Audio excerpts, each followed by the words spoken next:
The Augmented Reality tab presents us a few options to customize the experience of augmented reality in mobile phones. So the default one is to present the AR icon on the top right corner on the mobile phone, and you needed to click this button to start the augmented reality experience.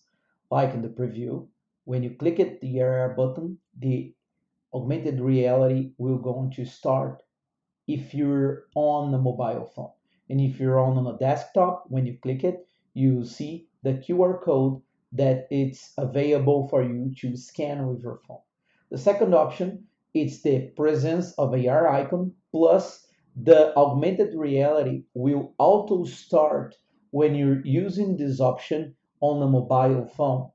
The third option is to remove the icon and to start the augmented reality using our API. So you need to start this experience by code, customizing your own button and to start the augmented reality on mobile phones.